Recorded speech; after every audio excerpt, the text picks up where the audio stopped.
एक उम्मीद सुनहरे ख्वाबों की जो आपने देख रखे हैं अपने बच्चों के लिए, सुनहरे कल की सूरत में। उस सुनहरे कल के लिए हम संवारते हैं आपके बच्चों का मुस्तकबिल। यूनिक ग्रुप ऑफ इंस्टीट्यूशन गुज़िश्ता 33 वर्षों से दिखा रहा है रास्तों को मंजिल, उम्मीद को रोशनी, इल्म से अमल की रवायत, बच्चों के रोशन मुस्तकबिल का ज़ामिन।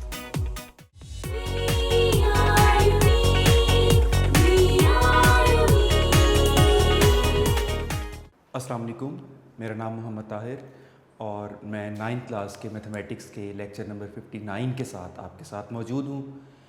लास्ट टाइम हमने चैप्टर 11 स्टार्ट किया था, उसकी रेलिवेंट डेफिनेशंस डिस्कस की थी। ऑल्दो इस चैप्टर में डायरेक्टली डेफिनेशन कोई भी नहीं दी गई, लेकिन इससे रिलेटेड डेफिनेशन जिनका नाम सिर्फ इसके इंट्रोडक्शन में है वो इवन बोर्ड में आई हुई है। ये बात लास्ट लेक्चर में भी आप लोगों को बताई थी। तो वो डेफिनेशंस डिस्कस करने के बाद थ्योरम्स की स्टेटमेंट्स की हद तक हमने डिस्कस किया था। स्टेटमेंट्स को मैं अलहदा से इसलिए भी डिस्कस करता हूँ कि वहाँ से रिलेटेड ऑब्जेक्टिव टाइप या समटाइम्स शॉर्ट क्वेश्चन भी बन जाते हैं।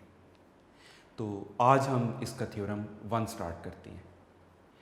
Theorem 1 is about parallelogram. वैसे ये चैप्टर पूरा ही पैरेललोग्राम से रिलेटेड है, तो थ्योरम 1 इसका बड़ा बेसिक थ्योरम है जो पूरे चैप्टर में बार बार इसका यूज़ होगा और इसकी स्टेटमेंट्स एज रीज़न बहुत सारे शॉर्ट क्वेश्चंस में भी आती हैं। तो थ्योरम 1 की स्टेटमेंट है, in a parallelogram, number 1, opposite sides are congruent, number 2, opposite angles are congruent, number 3, diagonals bisect each other. तो 3 बातें इस पे प्रूव करनी है। बहुत आसान थ्योरम है, प्रूफ के दौरान भी लंबा सा ज़रूर लग रहा है, लेकिन इसके कॉन्सेप्ट बहुत आसान है। तो सबसे पहले हमने एक पैरेललोग्राम बनाई ABCD। अब पैरेललोग्राम बनाने के लिए भी अब आपको टेक्निक बताता हूँ कि वो बड़े अच्छे तरीके से बन जाए। ज़ाहिर बात है, आप लाइंस वाला पेज यूज़ कर रहे हैं तो पैरेललोग्राम बनाना बेहद आसान। कैसे करेंगे आप सपोज़ एक 5 सेंटीमीटर की लाइन लगा देते हैं, एक लाइन के ऊपर लाइन लगाएंगे तो 5 सेंटीमीटर की लाइन।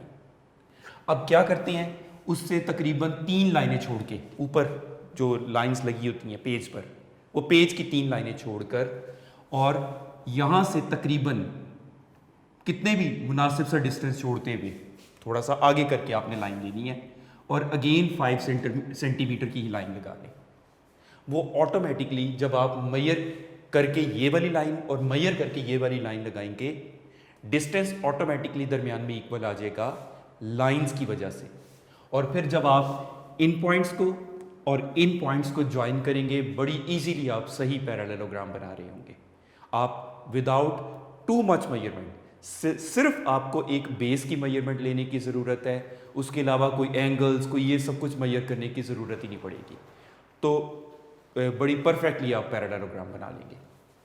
पैरेललोग्राम का नाम ABCD और उसके डायगोनल्स AC और BD शो करती है, जो पॉइंट O पर इंटरसेक्ट कर रही है।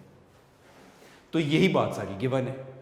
गिवन सिर्फ पैरेललोग्राम है, लेकिन पैरेललोग्राम की डिटेल क्या है वो हम गिवन में खुद ब खुद साथ लिखेंगे। तो गिवन है इन अ क्वाड्रिलेटरल ABCD। अब यहाँ पर हम पैरेललोग्राम लिख देते तो हमें ये सारा कुछ एक्सप्लेन करने की ज़रूरत नहीं थी। असल में ये सारा कुछ हम एक्सप्लेन करना चाह रहे थे, तो यहाँ क्वाड्रिलेटरल का वर्ड लिखा है। लेकिन इन केस अगर आप पेपर में पैरेललोग्राम लिख भी देते हैं तो ऐसी कोई बड़ी गलती नहीं है ये। तो इन अ क्वाड्रिलेटरल ABCD, क्वाड्रिलेटरल का नाम ABCD है। अब पैरेललोग्राम किस बेस पर है? ऑपोजिट साइड्स पैरेलल होने की बेस पर। AB पैरेलल टू DC, ये 2 वर्टिकल लाइंस पैरेलल का सिंबल होता है। तो line segment AB parallel to line segment DC, ये दोनों एक दूसरे के पैरेलल है। मजीद गिवन है BC parallel to AD, BC और AD आपस में पैरेलल है, ये पैरेलल का सिंबल। और तीसरी बात, डायगोनल्स को भी हम गिवन में लेते हैं। इक्वल प्रूव करना वो टू प्रूव में आएगा, लेकिन डायगोनल्स को हम गिवन में बताएंगे तो सही ना। एंड डायगनल्स कौन कौन से, AC और दूसरा डायगनल है BD, meet each other at point O, दोनों एक दूसरे को पॉइंट O पर इंटरसेक्ट कर रही है। टू प्रूव क्या है, अब यहां से हमें गाइडेंस मिलेगी। ऑपोजिट साइड्स आर कॉन्ग्रेंट, यानी AB कॉन्ग्रेंट टू DC और दूसरी BC congruent to AD, AD congruent to BC। तो ये दो ऑपोजिट साइड्स कॉन्ग्रेंट हमने शो कर दी। सेकेंड पॉइंट पढ़ा, ऑपोजिट एंगल्स आर कॉन्ग्रेंट। तो सिंपली अगर हम देखें तो एंगल A को एंगल C के कॉन्ग्रेंट प्रूव करना है और एंगल B को एंगल D के कॉन्ग्रेंट प्रूव करना है। लेकिन प्रॉब्लम यह है कि डायगनल्स ड्रॉ कर देने की वजह से वहां पर ज्यादा एंगल्स आ रहे हैं। मसलन पॉइंट A पर ही देखें तो एक ये एंगल आ रहा है, एक ये एंगल आ रहा है। पॉइंट B पर ही देखें तो ये दो एंगल्स आ रही हैं। पॉइंट C पर दो एंगल्स हो रही है, पॉइंट D पर दो एंगल्स हो रही है। तो हमें पूरा स्पेसिफाई करना चाहिए ना कि वो दो तो छोटे एंगल्स हैं, हम पूरे एंगल की बात करना चाह रहे हैं। तो यही वजह है कि हमें पूरा मेंशन करना पड़ेगा कि एंगल ADC, एंगल ADC ये पूरा is congruent to angle ABC, ये पूरे एंगल के कॉन्ग्रेंट। और दूसरी चीज एंगल BAD, यानी ये पूरा angle congruent to angle BCD, यानी ये कंप्लीट एंगल। वैसे आप लोगों के जहन में ये बात होनी चाहिए कि जब भी एंगल 3 अल्फ़ाबेट लेटर से शो किया जाता है तो उसमें जो मिडल वाला अल्फ़ाबेट होता है, एक्चुअल वर्टेक्स, एक्चुअल एंगल वहां पर होता है। तीसरा, the diagonals bisect each other. Bisect का मतलब टू इक्वल पार्ट्स में डिवाइड करना। तो यानी हमें यह प्रूव करना है कि पॉइंट O इस डायगनल का भी मिड पॉइंट है और पॉइंट O दूसरे डायगनल का भी मिड पॉइंट है। यानी AO OC के कॉन्ग्रेंट है और BO OD के कॉन्ग्रेंट है। ये आपस में कॉन्ग्रेंट हमने शो करनी है। तो ये सब कुछ हमें गिवन और टू प्रूफ तक हमें पता चला। कंस्ट्रक्शन बहुत छोटी सी, हमें आगे चूंकि इन एंगल्स का ज़रूरत पड़ेगी प्रूफ के दौरान, वो हमारे लिए काफ़ी काम आएंगे। यही वजह है कि कंसर्न्ड एंगल्स यानी फिगर के मुताबिक इन एंगल्स की लेबलिंग कर दी। Angle 1, angle 2, angle 3, angle 4, angle 5 and angle 6। Again वही बात जो पिछले थ्योरम्स में भी मैं बार बार समझा चुका हूँ, इन एंगल्स की नंबरिंग को कोशिश करें बिल्कुल ना चेंज करें। अगर आप उन्हें वहाँ से चेंज कर देते हैं तो आपको पूरे थ्योरम में चेंज करनी पड़ेगी, जो कि आम तौर पर स्टूडेंट्स मैनेज नहीं कर पाते। आसान हल क्या कि आप एक छोटी सी बात कि एंगल्स की जो नंबरिंग है उस बात को स्पेशली याद रखें कि कौन से एंगल किस नंबर पर हमने मेंशन करना है। तो उसमें आपकी गलती के चांसेस बहुत मिनिमाइज हो जाते हैं। तो यहाँ तक मैं वंस अगेन बता रहा हूँ, स्टेटमेंट थी थ्योरम की, in a parallelogram, number 1, opposite sides are congruent, number 2, opposite angles are congruent, number 3, the diagonals bisect each other. सबसे पहले हमने फिगर बनाई जिसके मुताबिक एक पैरेललोग्राम बनाई। AB 5 सेंटीमीटर का ड्रॉ करते हैं, कॉपी की 3 लाइनें छोड़कर ऊपर, 3 या 4 लाइनें जितनी भी आपको सूटेबल लगती हैं, वो लाइन छोड़कर थोड़े डिस्टेंस पर रखते हुए 5 सेंटीमीटर की लाइन CD बनाई, D को A से और C को B से मिला दिया। बिल्कुल ठीक एक पैरेललोग्राम आपके सामने होगी। डायगनल्स AC और BD बनाए जो पॉइंट उसके एक पॉइंट O पर एक दूसरे से मिल रहे हैं। उसके बाद गिवन लिखा इन क्वाड्रिलेटरल ABCD, क्योंकि हम उसकी पैरेलल साइड्स यहां पर शो करना चाह रही हैं। तो AB is parallel to DC और AD is parallel to BC, ये गिवन है हमें। मजीद गिवन है उसके diagonals, the diagonals AC and BD intersect each other at point O। Prove आपको क्या करना है? पहली बात में the opposite sides are congruent, AB congruent to DC and AD congruent to BC।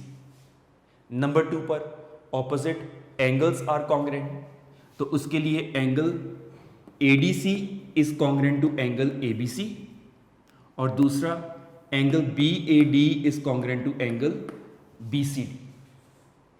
तीसरी क्या चीज प्रूव करनी है? The diagonals bisect each other. तो उसके लिए OA कॉन्ग्रेंट टू OC और OB कॉन्ग्रेंट टू OD, ये आपने प्रूव करना है। कंस्ट्रक्शन क्या की? एंगल्स जो हमारे कंसर्न, जिनकी हमें जरूरत पड़नी है, angle 1, angle 2, angle 3, angle 4, angle 5 and angle 6 को लेबल किया फिगर में। अब आते हैं हम प्रूफ पर, और प्रूफ इसका थोड़ा लंबा जरूर है लेकिन बेहद आसान है। सबसे पहले ट्राइंगल ABD और CBD की कोरिस्पॉन्डेंस ली। कौन कौन सी ट्राइंगल? ABD ये और CBD ये, इन दो ट्राइंगल्स की कोरिस्पॉन्डेंस की। तो इस कोरिस्पॉन्डेंस में सबसे पहले हमने कहा angle 1 is congruent to angle 4। Reason, alternate angles parallel line के होते इक्वल हैं। आप लोग जूनियर क्लासेस में ऑल्टरनेट एंगल्स के बारे में पढ़ चुके हैं कि ट्रांसवर्सल के जो ऑपोजिट साइड्स के एंगल्स होते हैं वो ऑल्टरनेट एंगल्स हैं।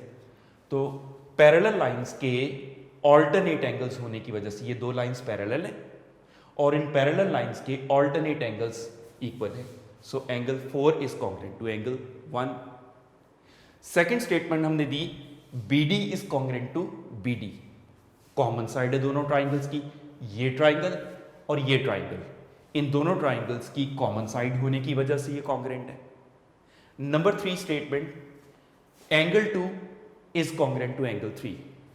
एंगल 2 एंगल 3 के भी तो कॉन्ग्रेंट है। उसकी रीजन, वो भी तो ऑल्टरनेट एंगल्स हैं पैरेलल लाइंस के। ये पैरेलल लाइंस हैं और ये उनके ऑल्टरनेट एंगल्स हो गए। तो देयरफॉर इस ट्राइंगल में एंगल, साइड, एंगल, इस ट्राइंगल के एंगल, साइड, एंगल के कॉन्ग्रेंट आ गया। Therefore triangle ABD is congruent to triangle CBD। Reason, angle side angle congruent to angle side angle. अब जब दो ट्राइंगल्स पूरी कॉन्ग्रेंट आ गई तो इसकी ऑल द कोरिस्पॉन्डिंग साइड्स, इसकी ऑल द कोरिस्पॉन्डिंग साइड्स के कॉन्ग्रेंट और कोरिस्पॉन्डिंग एंगल्स के कॉन्ग्रेंट। उन कोरिस्पॉन्डिंग साइड्स में AB कॉन्ग्रेंट टू DC और AD कॉन्ग्रेंट टू BC, ये दोनों, और दोनों की कॉमन रीजन है। तो इसलिए उन दोनों लाइंस के ऑपोजिट हमने वो कॉमन रीजन को पूरा किया। ब्रैकेट लगा देने का ये फायदा है कि वो दोनों लाइनें हो जाती हैं और वो दोनों लाइनों की एक कॉमन रीजन के तौर पर ये दोनों की सेम रीजन है ये। अब इसमें corresponding sides of congruent triangles. उसके अलावा angle BAD is congruent to angle BCD, ये वाला एंगल इसके congruent. Angle BAD is congruent to angle BCD। Reason, corresponding angles of congruent triangles. अच्छा, आपने यहां नोट किया होगा कि ये एक लाइन में आ रहा था, ये दो लाइनों में आ रहा है, तो वहां पर मैंने अगली स्टेटमेंट देने से पहले थोड़ी स्पेस दी। और ऐसा ही आप लोगों ने जहन में रखना है कि इसकी अलाइनमेंट का खास ख्याल रखना है कि जो स्टेटमेंट दी उसकी रीजन खत्म करने के बाद चाहे आपको थोड़ी लाइन छोड़नी पड़े तो फिर आपने अगली स्टेटमेंट देनी है। तो इस तरह से आपने उसकी स्टेटमेंट्स और रीजंस को अलाइन रखना है, अलाइनमेंट खराब नहीं करनी। आपने नोट किया दो, हमने प्रूव कितनी चीजें करनी थी, चलिए हम काउंट करते हैं। 1 2 3 4 5 6, यानी 3 पॉइंट्स में मजीद दो चीजें थी। टोटल 6 थिंग्स आपको प्रूव करनी थी। उन 6 में 3 चीजें तो हम ट्राइंगल कॉन्ग्रेंट प्रूव करने के दौरान कर चुके। ये हमारे एक तरह से पहला पोर्शन हो गया। यही वजह है कि थ्योरम की नंबरिंग की, यहां से हमने नंबर 1 किया, यानी सेक्शन समझ लें उसके प्रूफ की हमने कर दी है। ये नंबरिंग जरूरी नहीं है, लेकिन ये नंबरिंग कर लेने से आपको 2 फायदे। एक तो आपको ये पता चलेगा कि आपके थ्योरम के प्रूफ का ये पहला हिस्सा हो गया। नंबर 2, ये दूसरा हिस्सा हो गया। नंबर 3, ये तीसरा पोर्शन हो गया। दूसरी बात ये कि जो चीज़ हम ऑलरेडी प्रूव कर चुके हैं हमें दोबारा भी ज़रूरत पड़ जाती है। तो जब दोबारा ज़रूरत पड़ती है तो उसकी रीज़न उतनी लंबी सी दोबारा लिखनी नहीं पड़ती। हम प्रीवियस नंबरिंग का रेफरेंस देते हैं कि उस जगह पर हमने इस चीज़ को ऑलरेडी प्रूव कर लिया था, तो इस वजह से हमें दोबारा इतनी लंबी रीज़न नहीं लिखनी पड़ती। तो ये नंबरिंग हमें एक तरह से ना रेफरेंस कोट करने में काम आती है। तो फर्स्ट पोर्शन में आपने देखा 6 में से 3 थिंग्स हम प्रूव कर चुके। अब सेकंड पोर्शन में दोबारा हम इन 2 रेफरेंसेस को लेते हैं। सिंस एंगल 1 एंगल 4 के कॉन्ग्रेंट था और एंगल 2 एंगल 3 के कॉन्ग्रेंट था, ये हम ऑलरेडी प्रूव कर चुके हैं 1 में, फर्स्ट पोर्शन में। तो लेफ्ट साइड की मेजरमेंट लेफ्ट साइड की मेजरमेंट में और राइट साइड की मेजरमेंट राइट साइड की मेजरमेंट में अगर हम ऐड करें तो from these two A and B, इन दोनों को ए और बी का रेफरेंस दे दिया और ए और बी को ऐड करके हमने शो कर दिया। अब क्यों ऐड किया ये बात हम फिगर से देखते हैं। Measurement angle 1 plus measurement angle 2, ये देखें ये दोनों एंगल्स हैं ना। एंगल 1 और एंगल 2 को मिलाकर कंबाइन करके टोटल एंगल एडीसी बन रहा है और दूसरी तरफ एंगल 4 और एंगल 3 को मिलाकर टोटल एंगल एबीसी बन रहा है। तो measurement angle 1 plus measurement angle 2 किसके इक्वल था? Measurement angle ADC. और measurement angle 4 plus measurement angle 3 मिलकर क्या थे? Measurement angle ABC. अब अगर 2 एंगल्स की मेजरमेंट आपस में इक्वल हैं तो वो एंगल्स आपस में क्या हुए? कॉन्ग्रेंट। तो वो एंगल्स कॉन्ग्रेंट हैं अब, क्योंकि उनकी मेजरमेंट्स हम इक्वल प्रूव कर चुके। तो लिहाजा हमारे ये एंगल भी कॉन्ग्रेंट आ गया। 3 बातें हम पहले प्रूव कर चुके थे, ये आगे चौथी बात। ये हम ऑलरेडी एंगल्स कॉन्ग्रेंट प्रूव कर चुके थे 1 में। ये देखें angle B A D congruent to angle B C D, ये हम ऑलरेडी प्रूव कर चुके हैं। तो ये दोनों एंगल्स भी कॉन्ग्रेंट प्रूव हो गए। तो 1 2 3 4 4 बातें प्रूव हो गई। यानी जो टू प्रूव में फर्स्ट पॉइंट था ऑपोजिट साइड्स आर कॉन्ग्रेंट, वो ये हो गया। सेकंड पॉइंट था ऑपोजिट एंगल्स आर कॉन्ग्रेंट, वो ये प्रूव हो गया। अब क्या रह गया? Third point, diagonals bisect each other. अब डायगोनल्स के लिए हमें पूरी ट्राइंगल नहीं, फिगर से छोटी ट्राइंगल्स का रेफरेंस कोट करना है। कौन सी triangles? Triangle A O D और ट्राइंगल बी ओ सी, ये 2 ट्राइंगल्स का रेफरेंस हमें कोट करना है। तो यहां से थर्ड पोर्शन स्टार्ट हो जाता है। कौन सी triangles? In the correspondence of triangle BOC and triangle AOD, जो आपको फिगर में रेफरेंस बताया। इस रेफरेंस में हमने सबसे पहले कहा BC is congruent to AD। 1 में हम पहले प्रूव कर चुके हैं BC congruent to AD, already prove कर चुके हैं ये बात। और number 2, angle 5 is congruent to angle 6। Figure से ये बात देखते हैं। एंगल 5 एंगल 6 के कॉन्ग्रेंट किस तरह है? Vertically opposite angles. Junior classes में आपने पढ़ा हुआ है कि when 2 lines intersect each other then opposite sides angles are vertical angles or vertically opposite angles। तो इसकी रीजन vertical angles। फिर third statement, angle 3 congruent to angle 2, वो भी हम ऑलरेडी प्रूव कर चुके हैं 1 में ही, ऑल्टरनेट एंगल्स की वजह से। तो अब इस ट्राइंगल में angle side angle is congruent to angle side angle, बल्कि इंक्लूडेड नहीं है, इस वजह से इसको हम साइड एंगल एंगल कहें तो ज्यादा बेहतर होगा। Side angle angle is congruent to side angle angle, क्योंकि इंक्लूडेड वाली साइड इसमें यूज नहीं हो रही, इस वजह से इस तरह से हम करेंगे तो ज्यादा बेहतर है। तो साइड एंगल एंगल, ये साइड थी इसके कॉन्ग्रेंट, ये एंगल इसके कॉन्ग्रेंट, ये एंगल इसके कॉन्ग्रेंट। तो side angle angle congruent to side angle angle, तो therefore these 2 triangles are congruent. अब जब 2 ट्राइंगल्स कॉन्ग्रेंट हो चुकी, प्रूव कर चुके, पूरी ट्राइंगल्स कॉन्ग्रेंट आ गई, तो उनकी कोरिस्पॉन्डिंग साइड्स भी तो कॉन्ग्रेंट होंगी ना। उन कोरिस्पॉन्डिंग साइड्स में OA कॉन्ग्रेंट टू OC और OB कॉन्ग्रेंट टू OD, और दोनों की same reason, corresponding sides of congruent triangles. और यही तीसरा पोर्शन था जो आपको प्रूव करना था। तो 3 बातें इस तरह प्रूव हुई। तो थ्योरम के बाद एक करोलरी है। याद रखिए ये करोलरी थ्योरम का पार्ट नहीं होती, क्योंकि एक स्टेटमेंट एक अच्छी स्टेटमेंट है MCQ बनाने के लिए, इसलिए मैंने अलग से लिख के आपको एक्सप्लेन कर रहा हूं। क्या है? Each diagonal of a parallelogram divides it into 2 congruent triangles. Note करिए, चलिए मैं 1 बाय 1 बता देता हूं। पहले एक डायगोनल को डिस्कस करते हैं। ये देखें, एक डायगोनल, पहले ये वाला डायगोनल ट्राइंगल को 2 कॉन्ग्रेंट ट्राइंगल्स में डिवाइड कर रहे हैं। और अगर हम दूसरा डायगोनल देखें, इसको इरेज करके दूसरा देख लेते हैं, ये तो ये डायगोनल भी पैरेललोग्राम को 2 कॉन्ग्रेंट ट्राइंगल्स में डिवाइड करता है। ये स्टेटमेंट आगे हमें थ्योरम्स के दौरान भी यूज़ होगी, उसके अलावा क्वेश्चंस करने के दौरान उनकी रीजंस के तौर पर भी हमें यूज़ होती है। तो डायगोनल किसी भी पैरेललोग्राम को 2 कॉन्ग्रेंट ट्राइंगल्स में डिवाइड करता है। तो इसीलिए ईच डायगोनल का जिक्र है कि दोनों के दोनों डायगोनल्स कॉन्ग्रेंट ट्राइंगल्स में डिवाइड कर रहे होते हैं, राइट।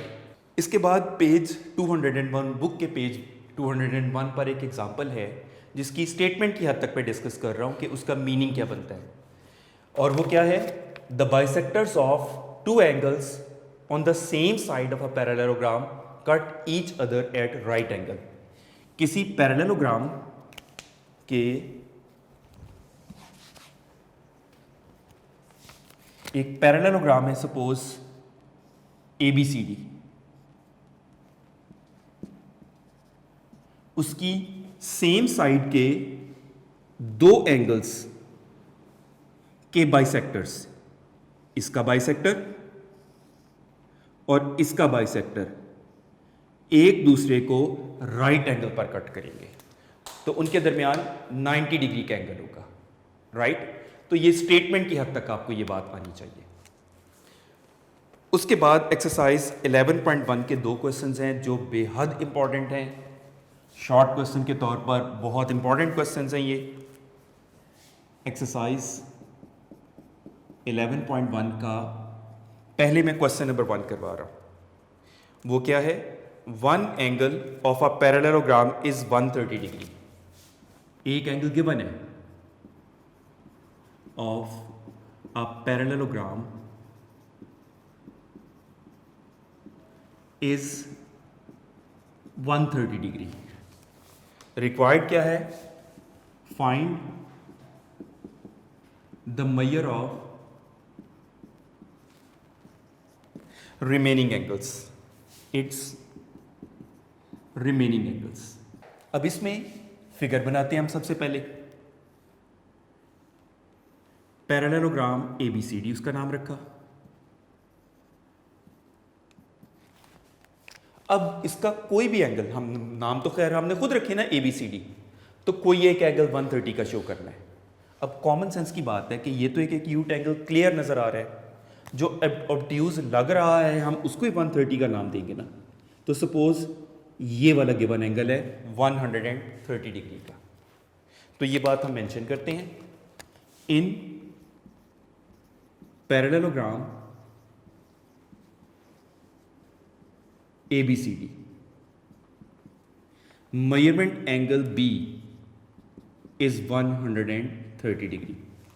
मतलब नाम हमने दिया लेकिन एक एंगल आपको गिवन है, तो बाकी एंगल A, एंगल C और एंगल D रिक्वायर्ड है। सबसे पहले तो हम एंगल D की बात करते हैं क्योंकि इजीली आ रहा है। पैरेललोग्राम के ऑपोजिट एंगल्स कॉन्ग्रेंट होते हैं, थ्योरम 1 में ये बात हम पढ़ चुके। तो measurement angle D will be equal to measurement angle B। तो measurement angle D angle B के इक्वल होने की वजह से ये भी 130 डिग्री इसका हो गया। और आगे रीजन लिखिए। इस स्टेटमेंट से भी ज्यादा इंपॉर्टेंट इसकी रीजन है। तो रीजन क्या हुई? Opposite angles of parallelogram. ये इसकी रीज़न हुई। चूँकि मेन स्टेटमेंट ये है और उसकी आगे मेजरमेंट के साथ ये मेंशन किया, आप दोनों के साथ कंबाइन 2 लाइंस में भी इस तरह स्टेटमेंट लिख सकते हैं।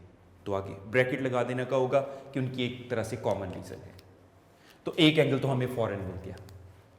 अब एंगल ए की तरफ आते हैं। तो एंगल ए की तरफ आने के लिए मैं एक रूल आपको याद दिलाता हूँ। आप लोगों ने पढ़ा हुआ था कि पैरेलल लाइंस के इंटीरियर एंगल्स का सम 180 डिग्री होता है, सप्लीमेंट्री होते हैं। ये जूनियर क्लासेस में आप लोगों ने पढ़ा हुआ है। तो इस रूल का यूज़ करेंगे। ये 2 पैरेलल लाइंस हैं, ये उनका ट्रांसवर्सल है, तो उनके इंटीरियर एंगल्स का सम 180 डिग्री होगा। तो एंड मेजरमेंट एंगल ए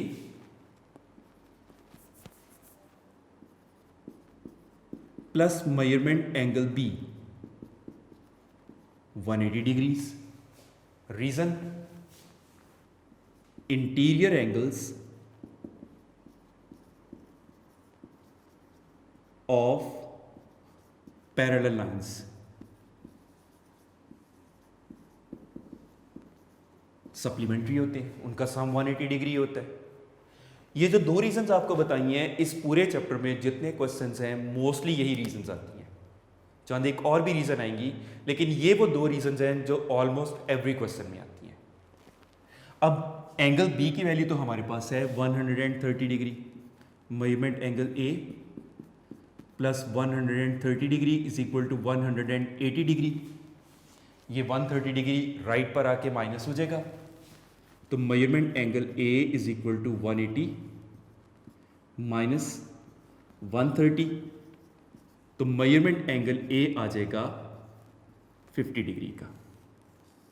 ये फाइंड कर चुके हम, एंगल डी फाइंड कर चुके, एंगल बी ऑलरेडी हमारे पास था। अब रह गया मेजरमेंट एंगल सी। अब अगर ये 50 डिग्री का है तो उसका ऑपोजिट एंगल भी तो 50 डिग्री का होगा। तो measurement angle C will be equal to measurement angle A, और वही रीजन, पैरेललोग्राम के ऑपोजिट एंगल्स होते ही मेजरमेंट भी इक्वल है। Reason, opposite angles of parallelogram.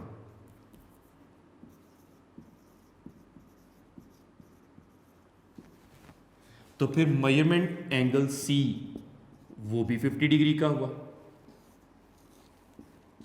Right.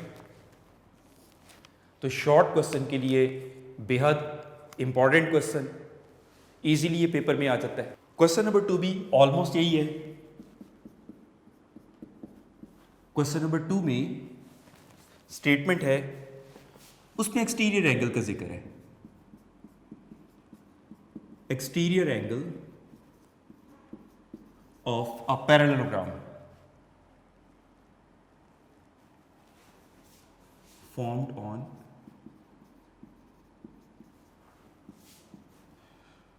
producing one side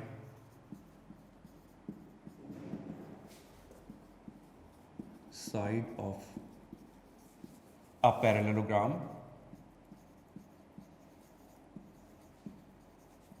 एक साइड को प्रोड्यूस करने से, एक्सटेंड करने से, is 40 degree.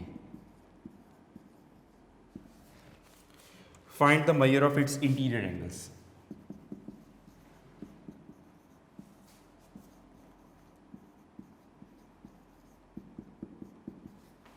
Interior angles required है। तो सबसे पहले हम इन कंडीशंस के मुताबिक फिगर बनाते हैं। पैरेललोग्राम ABCD,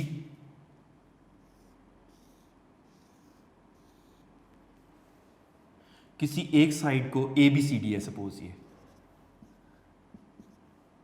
एक साइड को प्रोड्यूस करके, अच्छा इसके लिए प्रोड्यूस की टर्म यूज की जाती है, एक्सटेंड नहीं होता। असल में एक्सटेंड तो लाइन होती है ना, लाइन सेगमेंट तो नहीं होता। तो हम क्या करते हैं, उससे नेक्स्ट ये ना समझे कि ये लाइन सेगमेंट एक्सटेंड कर रहे हैं, असल में उसको फर्दर उसकी अलाइनमेंट में अनदर एक रे लाइन सेगमेंट हम शो कर रहे होते हैं ना, तो उसको प्रोड्यूस करने की टर्म यूज की जाती है। तो एक प्रोड्यूस करने से produced side and one of the side के दरमियान जो एंगल बनता है उसको उसका एक्सटीरियर एंगल का नाम दिया जाता है, और वो आपको गिवन है 40 डिग्रीज का। इसका भी नाम हम रख लेते हैं पॉइंट ई, ताकि हम रेफरेंस कोट कर सकेंगे।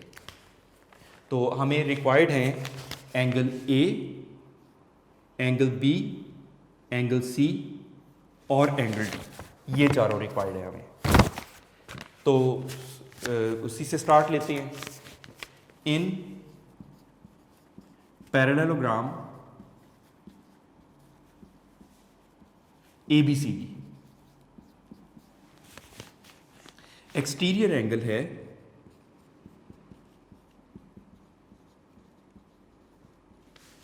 मेजरमेंट एंगल CBE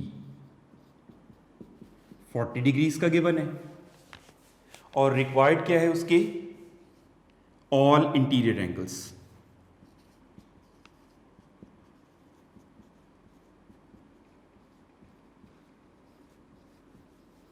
ये आपको रिक्वायर्ड है।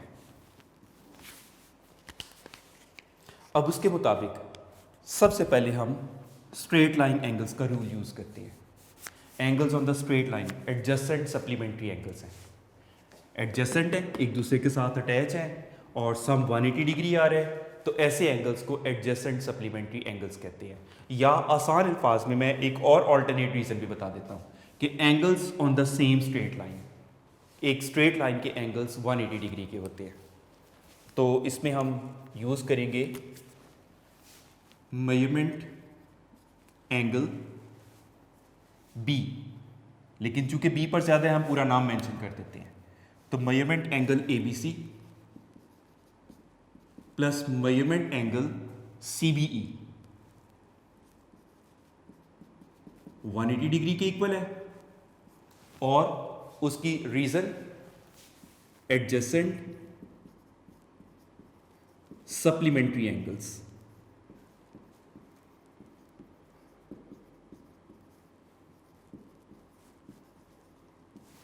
लेकिन मेजरमेंट एंगल ABC हमें रिक्वायर्ड है और CBE 40 डिग्री का है, तो measurement angle ABC plus 40 degree is equal to 180 degree. अब चूंकि हमें पता है कंसर्न कौन सा हम एंगल इसमें मेंशन करना चाह रहे हैं, तो ओनली मेजरमेंट एंगल B में मेंशन कर देता हूँ। 180 degree minus 40 degree, you know जो उसका 3 लेटर्स जब मेंशन किए जाते हैं तो उसमें मिडल वाले लेटर पर एंगल यानी वर्टेक्स वहाँ पर होती है उसकी। तो measurement angle B is 140 degree, तो एक इंटीरियर एंगल आ गया। अब वही रूल जो हमने क्वेश्चन नंबर 1 में किया था, वही टेक्निक, ऑपोजिट एंगल्स इक्वल होने की वजह से measurement angle D will be equal to measurement angle B। तो मेजरमेंट एंगल D वो भी 140 डिग्री का आ गया, और रीजन ऑपोजिट एंगल्स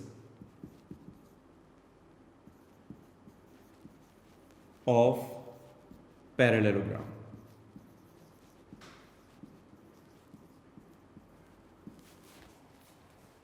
अब वही बात, एंगल ए और एंगल बी का सम 180 डिग्री, वो रूल यूज कर सकते हैं। ऑल्टरनेट भी यूज कर सकते हैं, ये ऑल्टरनेट एंगल्स है, उस तरह डायरेक्ट भी कर सकते हैं, दोनों तरह से ठीक है।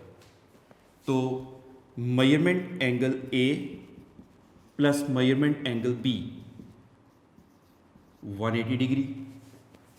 Reason interior angles of parallel lines, parallel lines की इंटीरियर एंगल्स का सम 180 होता है। Interior angles of parallel lines, ये इसकी रीजन आ गई। तो मेजरमेंट एंगल बी हमारे पास आ चुका 140 डिग्रीज। अब ये 140 डिग्रीज राइट पर जाके माइनस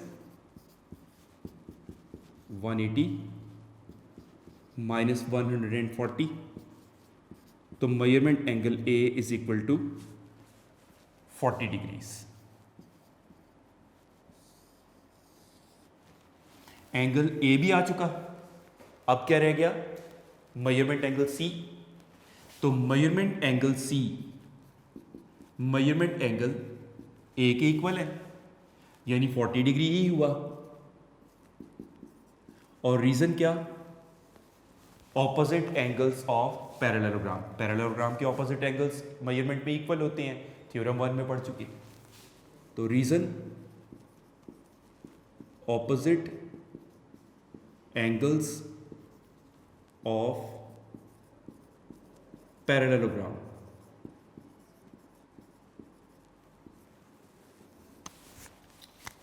तो इस तरह हमारी एक्सरसाइज कंप्लीट हुई। इन्हीं क्वेश्चन से रिलेटेड रिव्यू का फिल इन द ब्लैंक्स वाले क्वेश्चंस करवा रहा हूँ। थोड़ी तरतीब हमारी ज़रूर हो रही है, लेकिन ये सारा का सारा थ्योरम 1 से रिलेटेड इंफॉर्मेशन है, इस वजह से वो फिल इन द ब्लैंक्स वाला पोर्शन रिव्यू से करवा रहा हूँ। वो क्या है, पहला, in a parallelogram opposite sides are congruent. Theorem 1 की स्टेटमेंट का फर्स्ट पार्ट।